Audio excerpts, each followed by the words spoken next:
ഓണത്തെ കൂടുതൽ മധുരമുള്ളതാക്കിയത്. വടക്കൻ പറവൂർ കുറ്റിപ്പുഴ ഗവൺമെന്റ് LP സ്കൂളിലെ 2ാം ക്ലാസ് വിദ്യാർത്ഥിനികളായ സാന്ദ്ര ബാബുവിന്റെയും നൌറുൽ ഫാത്തുമയുടെയും വീട് തേടി അധ്യാപകരും സഹപാഠികളും എത്തിയപ്പോൾ ഓണമെത്തിയ സന്തോഷമായിരുന്നു അവരുടെ മുഖങ്ങളിൽ. പ്രത്യേക പരിഗണന അർഹിക്കുന്നവരായതിനാൽ സഹപാഠികൾക്കൊപ്പം സ്ഥിരമായി പഠിക്കാനൊന്നും ഇവർക്കാകില്ല.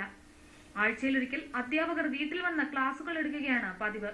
കുറ്റിപ്പുഴ പള്ളത്ത് വീട്ടിൽ ബാബുവിന്റെ മകളായ സാന്ദ്രയും തടിക്കക്കടവ് അവത്തോട്ട് വീട്ടിൽ അബുവിന്റെ മകളായ മുല്ല എന്ന് വിളിക്കുന്ന നൌറുൽ ഫാത്തുമയും ജന്മന ഭിന്നശേഷിയുള്ളവരായതിനാൽ കൂട്ടുകാരുമൊത്തുള്ള ഓണാഘോഷങ്ങളൊക്കെ ഇവർക്ക് അന്യമായിരുന്നു. ആഘോഷവേളകളിൽ നിന്നൊക്കെ ഒഴിവാക്കേണ്ടവരല്ല ഇവരെന്നുള്ള തിരിച്ചറിവാണ് ഇത്തരത്തിലൊരു ചടങ്ങിലേക്ക് നയിച്ചതെന്ന് school headmistress Rosy teacher പറയുന്നു.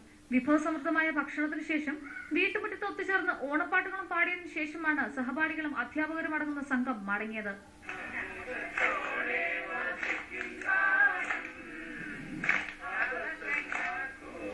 മനോരമ ന്യൂസ്, പറവൂർ.